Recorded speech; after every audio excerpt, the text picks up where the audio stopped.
सटीक विश्वसनीय तरीके से जिम्मेदारी निभाना। न्यूज फोल्डर का मतलब देश की आवाज। मॉडल दिव्या पाहुजा की मौत को लगभग 2 साल होने वाले हैं, लेकिन यह केस सुलझने के बजाय और ज्यादा उलझता जा रहा है। 27 साल की बेहद ही खूबसूरत मॉडल दिव्या पाहुजा की 2 जनवरी 2024 को बस स्टैंड के पास एक होटल में गोली मारकर हत्या कर दी थी। दिव्या पाहुजा गैंगस्टर संदीप गांडोली की भी गर्लफ्रेंड रही हैं। पुलिस ने प्राइम सस्पेक्ट मशहूर उद्योगपति अभिजीत को इस मामले में आरोपी बनाया था।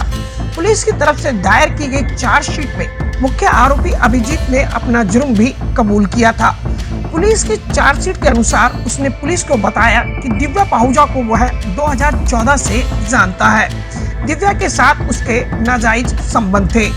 अभिजीत का कहना है कि दिव्या उस पर बार बार रुपयों का दबाव बना रही थी, जिसकी वजह से वह परेशान हो गया था। उसने बताया कि दिव्या रुपए न देने पर उसे बदनाम करने की भी धमकी दे रही थी, जबकि मीडिया रिपोर्ट्स का दावा है कि दिव्या 30 लाख रुपए नकद और होटल में उसके लिए एक लेस्बियन पार्टनर बुलाने की मांग कर रही थी। इसी बात से तंग आकर दिव्या को मौत के घाट उतारा और दोस्तों के साथ मिलकर शव को नहर में फेंक दिया। वहीं दिल्ली नजफगंज निवासी मेगा ने वारदात में इस्तेमाल किए गए हथियार को फेंकने में उसका साथ दिया। लेकिन अब 2 साल बाद मृतक मॉडल दिव्या की मां और उसकी बहन मैना ने कोर्ट में पिछले बयान के मुताबिक इस बार बिल्कुल उलट बयान दिया है। उनका कहना है कि व्यवसायी अभिजीत पर कभी शक रहा ही नहीं, बल्कि उनका दावा है कि इस हत्या के पीछे गैंगस्टर संदीप गांडोली का परिवार भी हो सकता है और इस दिशा में पुलिस ने कभी जांच की ही नहीं।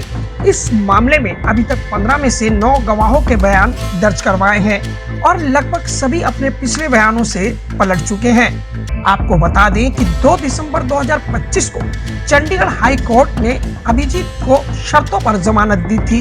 वकीलों ने दावा किया कि शिकायतकर्ता दिव्या और उसकी बहन ने सभी आरोप वापस ले लिए हैं और सबसे हैरान करने वाला बयान होटल स्टाफ ने दिया, जिनका कहना है कि सीसीटीवी फुटेज उनके होटल का ही नहीं है। इसी बात को आधार मानते हुए कोर्ट ने जांच पर सवाल खड़े किए और अभिजीत की जमानत मंजूर की। दिव्या की बहन नैना, जिसने सबसे पहले एफआईआर दर्ज करवाई थी, अब वह कह रही है कि पुलिस ने मुझसे दबाव में वह बयान लिखवाया था। उसने कहा कि मैंने साइन इसलिए किए क्योंकि मैं बहन की मौत के बाद सदमे में थी। हमारा शक गांडोली परिवार पर है। होटल के रिसेप्शनिस्ट दिनेश ने भी यह बड़ा दावा किया कि 2 जनवरी की रात दिव्या होटल में आई ही नहीं थी। पुलिस को उन्होंने वही दिन के सभी रिकॉर्ड दिखाए और कोर्ट में दिखाए जा रहे फुटेज को देखकर उन्होंने साफ कहा कि यह वीडियो उनके होटल का है ही नहीं। इस तरह अब ये मामला पूरी तरह पलट चुका है।